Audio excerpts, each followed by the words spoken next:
Хайырлы ақшамлар сызыляйшы Шулакова ратлық күнлері эсас мевзулар ақында лаф етмек үшін онайтлы вақытыр бүгінгі программамызда. Кезлев назирлер имтианını тапшырып оламады. Пара талап етмеген суаллер бар. Бойлы вақыт тек иштирак етмек. Белли бір тешкілі чарелер бақмақ керек. Курорт шерде авто девамында кечірілген мониторингтің нәтижелері. Бірінші ерде күнделік оқу форматы. Біз муэндислерні ве ожаларны азырлаймыз. Бұл bizim esas profilimiz. Февзи Якубов адына Қырым Муэндислик педагогика университетінің ректоры Чингис Якубов ile эксклюзив интервью. 24 миллион кубометр су тек январь айында. Шымды вазиет пек гузель. Қырымның су фанбарлары 75%-ға толы. Көклерінің султаны фашистлерінің қорқусы. Аметхан Султан балалықтан көкте учмақақта арзетті еді, оның арзусы bu аэродромда керчеклешті. Илк сефер тамам мындан оп учты. 51 ел әвелсі Совет бірлігі 2 дефа қараманы Аметхан Султанын омыр yolu үзілді. Кезлев назирлер имтианını беріп оламады ве Қырым yol başçısı шерге ярамай баға қойды. Ревизия чоқтан-чоқ меселелеріні açты. Олар мемурларының диққатсызлығы себебінден еп ағырлашты. Кезлев мемуриетінің yol başçısı истифаға кетті. Оның еріне тұрған кіші исе en қысқа мүддетте қожалық бақылуыны ямамақ керек олacak. Авто девамында кечірілген мониторингдің нәтижелері бөле олды. Мевзунun девамы bizim левхамызда. Кезлевде bu evге кечкен кеткен бір кішіді қатай армай қомшу биналардан бірісі Кезлевнің мэриясы 1912 сене құрылған эв уникаль. Оны чеші деверде чешіт мақсадлар иле құландылар. Бұл медени мирас объекті олғаны себебінден ади тамират етерлі олмаз. Адамлар келелер, адамлар кетелер. Битті. Құрылғанындан берлі бір асырдан зәде вақыт кечті. Бұл уфақ түфек шейлер. Ана төпеде чатлақ көріне. Көресіз ма? Башыңызға түше біле ма? Башымызға түшмес. Ама бұлар епісі дүлберлік үшін япылды. Өз вақытында бұңа чоқ пара масраф етілді. Евні бөлген вақыт есе бұл ал конструкцияға ярамай тесір етті. Evнің диварында ешбір түрлі табло жоқ, ама кезлевлерінің чоқысы оның айры статус ақында білелер. Ревизор Назир бойле нәтиже чықара. Тарих парчаларны сақламақ үшін тек реставрация етмелі. Шымды біз медениет назирлігіне мұражаат еттік. Бұл евнің көрініші насыл олғаны ақта архив весиқаларны алмақ үшін. Бұндан ғайры, сәкенлер бүгін бізні евлеріне кірсетіп көстерділер. Анда мағазда енді бозувлар бар, чатлақлар пейда олған. Енді чатлақлар атта квартираға барып еткен. Геология ве геодезия бойынша бұйық иш кечірмек керек. Бұл евісе енді қаберлерде көстерілген еді, оның сәкенлері үшін ең кескін меселе бұл антисанитария идареті шirket абонентлер боржылары бар деп темізлікіні айда бір кере кечірмеге қарар алды. Мұнда не олғаныны айтып анлатмақны чаресі жоқ. Шымды мұнда әлбет чөплік торбалары жоқ. Язда есе ерде бойле торбалар тұра. Бір одалы квартирада Ольга Гаврилюк 4 баласы или яшай. Олардан екісі чағына етмеді. Азбарда бала мейданчығы жоқ. Evде кезін неміз тышарыға чыққанда есе қомшу азбарларда. Назирлер дефтерінде қайдетілген меселелер қысқа мүддетте чезілмелі. Ең мұйымы мемурлар весекенлер арасында субет олмақ керек. Бұшай олмағаны Кезлевнің ең бұйық меселесідір, дейлер ревизорлар. Пара талап етмеген суаллер бар. Бойлы вақыт тек иштирак етмек. Белли бір тешкілі чарелер бақмақ керек. Эбет, пара талап еткен суаллер де бар. Амма бұл енді башқа меселе. Чықыш топлашуы күнді саат 2-де башланды. Назирлер машиналары театраль мейданында тізілділер. Жүмхуриет Başçısının кортежі шу ерге бірінже етіп келді. Селам алейкум зенаддашлар. Yol başçısız қалған мемуриет эсас кабинетте деңішмелер олажағыны беклей. Роман Тиханчук оз істегі иле іштен башамаға қарар алды. Ве оның істегіні аңламақ мүмкін. Меселені енді Жүмхуриет yol başçысы шахсен контроль ете. Исмаилбей қасабасында да япылмаға іш жоқ. Иштимаи медени меркез ойледе құрылмады. Контрактның фияты 12 миллион рубле. Бір шей япылмады. Бір кімсе бір шейні башламады. Субъектив себеплер бойынша бір кімсе бұны огренмеді. Маңа да бір кімсе мұражаат етмеді. Бойлы меселелер арасында олған қанунлар черчевесінде Исмаил Бей қасабасында мефталарны деф етмек. Демезарлық яратмақ үшін ер айрылуы. Бір шей япылмаған еді. Исмаил Бей бойынша авалелерні Сергей Аксенов ерлі мемуриетке тап 2018 сене берген еді. Олар ерлі сәкенлерінің мұражаат мурожатлары боюнча тизилген edi. Bir qismi umurga kechirildi, ammo mектеп, balabaqchasi ve ijtimoiy medeniy merkez meselelari hala da chizilmedi. İçtimai medeni merkez koylu klub gibi olmasın. Buna oşamamazlığını isteredik. Bu İsmail Bey kasabasında medeniyet sarayı gibi olmasını isteyimiz. O kezleflilerini ve şehirge kelgen musafirlerini bizim mikrorayonumuzga memoriy dülberliginin celp etsin deyimiz. Сергей Аксенов va'da etdi ki onun Kezlev boyunca evvelleri berilgen emirleri umurga geçirilecek. Şu cümleden İsmail Bey kasabasına dair sualler de çözülecek. Sabık yolbaşçı boşatkan yerine şimdi vaqtınca onun muavini Aleksandr Rıtov turacak. Kezlev meseleleri, nazirler ve mebuslarının yekeni yumruğının çözülecek. Mebuslar o günde vazife koyuldu. Olar yekeni komanda tizmek gerek. Adamlarının yüreklerinde kalgan menfi duygular yazılması için. Yani umumen alganda yerli hakimiyetinin semerligini yükseltmelimiz. Keriç memuriyetinde farklı olarak Kezlevli reberler, revizorlar geleceği hakkında bilediler ve buna bakmadan şehirge yaramay bağ koyuldu. Garbi yalı boyundan total teşkere cönüpke yol alacak Nevbeti Aluşta ya da Yalta şikayetlerini sayıp çıkan son onlardan biri seçip alınacak. Kezlevge ise vaziyetini doğurtmak için 5 milyard ruble ayrılacak. Ковид дәверінде оқув илим ve тәсіл салаларының инкишафы, әмді грант ярдымы ақында Февзи Якубов адына Қырым Муэндис педагогика университетінің ректоры ile субет етежеміз. Чингис Якубов Милет телеканалы үшін интервью суалеріне жауап бере. Чингис Февзиевич, из-за очередного роста заболеваемости коронавирусом некоторые учебные заведения Крыма перешли на дистанционный формат. Ваш университет по-прежнему продолжает работать в смешанном формате. Нет пока необходимости переходить на дистанционное обучение? Мы прекрасно понимаем, как бы замечательно мы не подготовились к дистанционной форме обучения. Для нас очный формат обучения остается в приоритете. Ведь мы готовим инженеров, педагогов в том числе. Это наш основной профиль подготовки.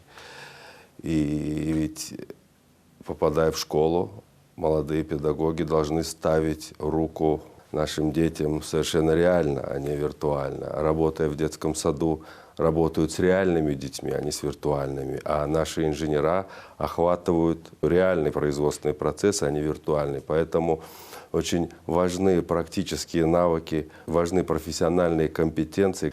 Вместе с тем, великолепно понимаю ситуацию в целом по стране, в мире. Ведем смешанный формат обучения и, к примеру, лекционные занятия, где количество обучающихся там превышает 50 и так далее. Поточные лекции мы ведем в очном формате. То есть весь теоретический курс мы даем в формате онлайн. А практические лабораторные занятия мы постараемся сохранять в режиме офлайн, при этом выдерживая все нормы и требования, которые нам предъявляет Роспотребнадзор. Не секрет, что сегодня в КИПУ самое современное передовое оборудование, кафедры машиностроения и декоративно-прикладного искусства оснащены по последнему слову техники. Как эти достижения отражаются на работе университета? Прежде всего, это научные исследования и вовлечение студентов в науку. Для нас это главный приоритет. Я еще раз хочу поблагодарить и Министерство образования, и лично главу Республики Крым Сергея Валерьевича Аксенова за поддержку в оснащении, в укреплении материально-технической базы нашего университета. Так, в этом году получен 31 патент в области инженерных направлений. Все это делают наши инженера молодые. Фактически все эти патенты – это наши аспиранты, студенты и молодые педагоги. Подготовлены уже 2 кандидатские диссертации для защиты в области техники. Посмотрим, где будем защищать, или в Ростове, или, может быть, рискнем выйти на МВТУ имени Баумана. Вот сейчас мы рассматриваем возможность советов. Вместе с тем, вот это оборудование используется и в предпрофессиональной подготовке школьников, которые сегодня приходят к нам и будут нашими потенциальными студентами. Открою небольшой секрет. Ведем переговоры с Черноморнефтегазом, ведем переговоры с Уфимским университетом нефти и газа для того, чтобы на базе нашего университета открыть магистратуру по подготовке нефтяников. Ведь сегодня в Крыму не готовят, а вместе с тем успешно работает предприятие Черноморнефтегаз, ведутся и геолого-разведочные работы и так далее. И, насколько я знаю, специалистов готовят на материке, но почему не используя нашу базу, не привлекая прямых специалистов с материка, мы не можем готовить вот этих ребят на базе нашего университета. КИПУ не только кузница кадров, но и талантов. Расскажите, с чем это связано, в чем секрет? Наверное, секрет в том, что университет у нас очень разноплановый. В одном здании учатся инженера, педагоги, будущие инженера, будущие педагоги, историки, филологи, айтишники, представители культуры, музыканты. Мы стараемся обеспечить междисциплинарную связь, и это, конечно, формирует какие-то новые компетенции у ребят. И мы видим действительно, насколько талантлива сегодня наша молодежь. Ни для кого не секрет, что у нас скрипичный ансамбль сегодня представляет практически все статусные мероприятия, которые проводятся в Республике Крым. У нас великолепный хор, прекрасная команда регби, если говорить вот о досуге, где они свой талант находят. Великолепный, вот в год театра мы открыли свой студенческий театр. Прекрасные постановки делают наши ребята. Наши инженера становятся лауреатами международных конкурсов. В частности, вот буквально недавно приехали, там они разработали новую программу для станков с числовым программным управлением. Мы вот ее запатентовали, представили и стали победителями в этом конкурсе. На базе университета действует НИИ крымско-татарской филологии, истории и культуры этносов Крыма. Расскажите об их деятельности. Уникальный, я бы сказал, научный союз, во главе которого стоит профессор Исмаил Асанович Керимов, доктор филологических наук. Вот за последнее время они порядка около 30 монографий выпустили. Подают гранты, выигрывают гранты Российского фонда научных исследований. Там очень глубокие работы, и они переводят старокрымско-татарский язык на русский язык, выпускают, доводят это до широкого круга исследователей. Вот сегодня нашими работами очень серьезно заинтересован Санкт-Петербургский государственный университет. Публикуем в том числе и за рубежом на английском языке. Вместе с тем, конечно, очень много работ проводится и по всем этносам Крыма. Это и крымчаки, и караимы. И вот отрадно также, вот, что все-таки поддерживаются эти исследования Российским фондом фундаментальных исследований. В архиве Министерства обороны Российской Федерации много работаем о героях, в том числе и крымских татарах Великой Отечественной войны. Очень много новых фамилий появляются, которые вот были потеряны. Большая работа проводится и Куртиитовым Рефиком Джаферовичем, в том числе вот в этом направлении, и Поляковым Владимиром Евгеньевичем. Он вот недавно свою трилогию выпустил. Поэтому мы в этом направлении очень активно работаем. И я думаю, что привлекая молодежь к этим исследованиям, мы откроем очень много нового, интересного. Строительство Центра политической культуры молодежи – долгожданное событие. Можно ли надеяться, что в ближайшее время его уже достроят? В этой части идет очень активный всегда диалог, который очень серьезный отклик получает и в Министерстве строительства. И, конечно, без Сергея Валерьевича опять бывает сложно решить, потому что он болеет за это дело. И вот в этом году будет дан старт тому, что закончится первая очередь. Получено одобрение, и сегодня уже идет перераспределение финансов на строительство второй очереди. Это библиотека. Проект готов, экспертиза готова, сметная документация готова, деньги на это выделены.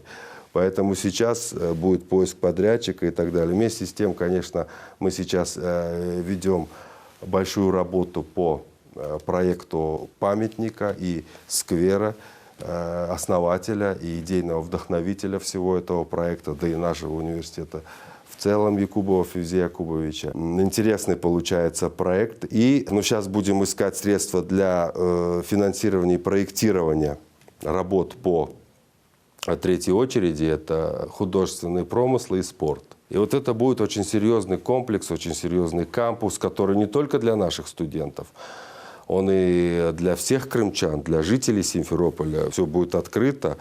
Я надеюсь, приведем в порядок там и это озеро. Я убежден, что это будет один из очень знаковых объектов. Чингиз Февзиевич, желаю вам и дальнейших успехов, и реализации всех ваших планов. Чох сау за интервью. Сау Бір ай içinde 24 миллион кубометр қыш яғанақлары суф анбарларыны толдырды. Қиметлі ресурс да бір елға етежек. Ичілген сувның умуми едігі енді 160 миллион кубометрден артты. Тапсилатлар левхамызда. Қарлы қыш Қырымда суф етірлі олачағыны вады етті, санки табиат озю қырымларны шытты ве ярым адамызны сувнен темін етті. Қар ве яғмурлар суф анбарларыны толдырды, атта чоқтан берлі құрып қалғанларына.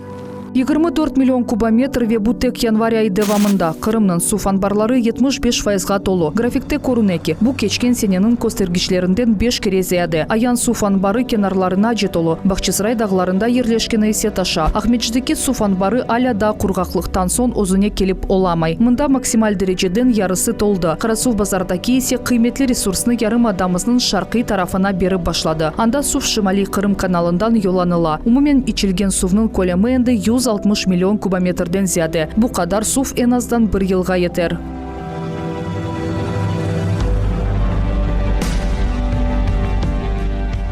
Қырымдағыларыны қаплап алған бен-бейаз қарлы юрған шымды көзлерімізні қувандыра барде есе файда кетірежек. Эр вақыт су анбарлар тола, шу себептен да барде олачақ дейміз. Окде есе да февраль ве март айлары бар. Кенеде съемка япажамыз, кенеде саплап башладжамыз. Шымды есе вазиет пек гузель.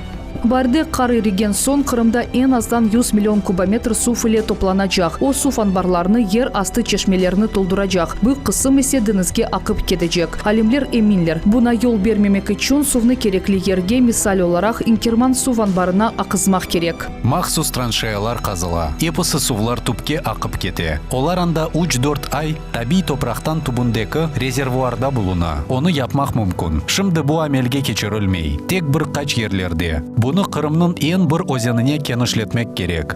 Bundan da gayri alimnin fikrince Kırımda daha çok suf toplagan havuzlarını kurmak lazım. Cumhuriyetimizde endi 2 suf anbar kurulması planlaştırıla. Birinci Sudak ve Aluşta şehirleri arasındaki Ulu Uzen koyunun yanında. İkincisi ise Ahmetjit'e yakın Lazavoye kariyerinin yanında. Уже выполнено технико-экономическое обоснование. Dağlar arasındaki suf anbarının gayrıdan tıklanıvı boyunca teknik iktisadi temel yaratıldı. Ona nisbeten Glav Gos Ekspertiza İdaresi muzbet yekun çıkardı. Yani Kırım ozenleri belgilendi. Olarının arasında Salgır, Alma, Kaçı ozenleri ve Kırım'nın garbi taraflarından dağlar arasına toprak tubundan akıp toplangan suf. Hakimiyet vekilleri tek yakanaklarını beklep oturmaylar. Kurgaklık devrinde Kırım'nın yer tubundaki suf yatakları kurtardı. Bu Nezhinski, Prostornenski ve Novogrigorevski. Olar Kirichny, Kefeni ve Sudakны suvnen teminley. Beşterek Zuya yolu ise Ahmetjit'e suf bere. Şimdi suf yetişmemezligi olmağını sebebinden otoluk uçnen çalışmay. Yer tubundan suvны 4 kerege az çıkıp çıkaralar. Lakin er vaqt balansını dönüştürmege hazırlar.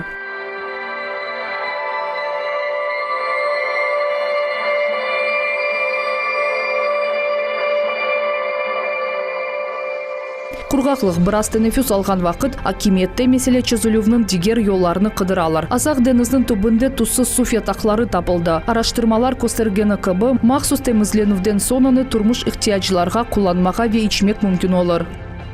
Az minerallı suf tapıldı. Onu içmek için kelişkeni teşkirilecek. Şimdi onu teknik maksadlarga kullanmak mümkün. Bu suvaruf, kızdıruf ve suutuf sistemaları. İçilgen suf araştırılığı boyunca işler daha devam etti. Da bir mesele çözüle. Bu ağlarda gayip olgan suf. Boruları eskirdi. Keçken sene Ahmetjit'te endi 30 kilometr yanı borular yerleştirildi. Joyulgan suf kolemini 10%'ga eksiltip oldular. Böyle işler yarım adamızın başka rayonlarında da geçirile. Şimdilik ise Kırım havası bizni kuvandıra. Sinoptikler aytkanlarına göre gelecek hafta karlı olacak, lakin ayazlar yumşayacak. Kırımda suf çok olgan devir başlana ve bu suf toplamak için yaxşı imkandır. Endi şimdi suf yetişmemezligine hazırlık faal şekilde alıp barıla. O balalıktan kokakta arz ettiydi, bu fikriyle yaşadı ve kokte elak oldu. 51 yıl evvelsi Sovet Birliği 2 defa karamanı Ahmetxan Sultan'ın ömür yılı uzildi. Efsanevi az sınav uçuvu geçirilgen vakit elak oldu. Yarım adamızda vatandaşımız ақта хаtıra сақланыла. Kırımda хаtıra tedbirler geçirildi. Көкке көтеріліп andan қайтмаған шайының ömürü ve arbi yolu hakkında levhamızını seyrediniz. Немселер оны қара шайтан деп адлайдылер. Оның учағы көкте көрінген вақыт шуанды рациядан учучуларға базаға қайтмақ эмірі беріледі. Чүнки көкте Аметхан Султан. Ади яшайышта утанчақ ве алчақ гонули инсан штурвал башында діншейді. Жесүр ве кемерді ақылына келген әрекетлеріні япайды. Оның көкте учувлары душманларыны қорқуза ве айретте қалдырайды. Өз мүкафатлары ақында айтмаға севмейді. Кемериді шақалашайды. Сақ қалған олсам, демек о вақытлары мен ұчқан учақлар яқшы япылайды. Келечек Совет Бірлігінің 2 дефа қараманы Алупкада дүнияға келді. Бұл евде яшады. Шымды бұл инсан ақтамында тек мемориал таблочы қатырлата. Аметхан Султан ве оның ана бабасы яшаған вақытта насыл олса тамам ойле сақланып қалды. Аз барды. Шымды бұл евнің сайплері оларының туғанларыдыр. Олар яқшы бақалар ве олғаны кібі сақлап қалмаға тырышалар. Аметхан Султан Алупкада Қырым-Татар мектебінде 7 сынып бітірді. Келечек сенейсе Ахметжиттеке демір ел фабрика завод Али оқуф юртыны екіледі. Сонра паровозлар тамир еткен депода чиленгер олып чалышты. Аятның эсас мақсады пек ерте пейда олды. Да бала олғанда артекте учақны көріп, санки қанатлары пейда олды. Учмақны өзіне мақсат қойды, бір шейге бақмадан учмақ. Аметхан Султан балалықтан көкте учмақақта арзетті еді, оның арзусы бұл аэродромда керчеклешті. Илк сефер тамам мындан ок учты. Көкнен Мерахланов оның келечек тағдырыны белгіледі. О эфсаневи Қачы Арби Али оқуф юртына кірді. Оны бітірген сон Брянск шеріне йоланылды. О ерде жеңкні қаршылады. Бірінші күнден Веғалибе Қазанғанжы фашистлерге қаршы көрешті. Оның әсабында 603 Арби учув, ава ұрышларында 50-ге ақын Ғалибе. Шахсен озу 30 душман учақларны қырды ве 19-ны тақымнен. Ләкин чоқысы алимлер, араштырыжылар ве қараманның бүгінгі күнге жесақ қалған достлары айталар ки, о да чоқ учақларны енді. Алчақ гонылы олғаны себебінден өз ғалибелерні эксілтейді ве оларны башқаларының адына язайды. Нам қазанған сынавчы учеджик yüksek mükafatlarga nail oldu. Bu ordenler ve medaller. Onların arasında Sovet Birliği'nin yıldızı 2 defa, Lenin ordeni 3 defa, Kırmızı bayrak 4 defa, Alexander Nevski 1. derece vatan jengki medali ve Kızıl Yıldız. Jengten son Amethan Sultan uçucu sınavcı oldu. Yanı uçaklarda 4000 saatten ziyade uçtu. Kainatçılarının sınavlarında da iştirak etti. Это вот его детище. Мына бу onun буюк ишидыр. Бу Совет Бірлігінің ilk қанатлы ракетасы. Шымды бізімкілер учқанлары бұндан башланды. Бұның темеліні о қойған еді. 3-ші йылдыз бу ракета үшін берілежек еді. Ләкин оның серт табиаты принципиаллігі кедер етті. О ерде Қырым-Татар олғаныны яза еді. Ве бу ал, оның ярарлықларына біраз алчақ баа берілмесіне себеп oldu. Аметхан Султан көк ақта балалықтан арзетті еді ве көкте эляк oldu. 51 yıl evvelsi Kırım şayının omur yolu uzuldu. Efsanevi uçucu Tu-16 adlı uçak laboratoriyanın reaktiv koçurucusının sınavları geçirilgen vakit elak oldu. O böyle deyedi ve böyle de oldu. Kartal onun ölümü yakınlaşkanını sezgen vakit o bütün kuçunu toplap kökke, en büyük yükseklikke doğurtulaydı. Son kanatlarını toplay ve yerge taş kıbıtuşu. Şunun için da kartalları kökte öyle. Yerge endi olarının ölüsü yetip kele. Вместо 3-й медали золотая звезда. Üçüncü altın yıldız medali yerine Amethan Sultan 2. derece Stalin mükafatı ve Kızıl Bayrak ordenine nail oldu. Siz onu bizim vitrinalarımızda görebilirsiniz. Bugün uçucu doğan yerde Alupkada Sovet Birliği'nin 2 defa kahramanı Amethan Sultan Muzeyi çalışa. Yakın yerde KS-1 uçaklarının maketleri yerleşe, uçucu böyle 1. kanatlı raketalarının sınavlarının uğraştı ve aynı böyle uçakta Ulu Vatan jengki seneleri öz harbi uçuvlarını geçirdi. Здесь представлены личные вещи. Мында uçucunun şahsi şeyleri vesikaları Amethan Sultan hakkında malumat taqdim etilgen. Mında kelgen adamlar arasında çoğusu öz tuğanlarını ve yakınlarını tapalar. Fotolarda tanıylar. Bu pek kıymetlidir. Amethan Sultan'ın adı sokak ve meydanlarga berildi. Havaliman ve siyare onun adını taşıy. Büstler ve abideler tıklenilgen. Постсовет devrinde Karamanğa bütün boyda olğan abidedir. Uçucunun kokusunu arbi mükafatlar yaraştıra. Amethan Sultan kanatlar şeklinde iki kaya arasında tura. Bu onun ustalığının ve boysunmagan ruhunun timsalidir. Yakında Amethan Sultan adına uçak kökке uçacak. Böyle müracaatını 943. Deniz Harbi Aviasiya Polkının veteranları seslendirdiler. Onlar endi Rusya'nın Müdafaa Nazirliğine müracaat ettiler. Бүгінге малюмат будыр келечек иш афтасы семерлі ве хайрлы олмасыны тілейім. Эфирде көрішкенше.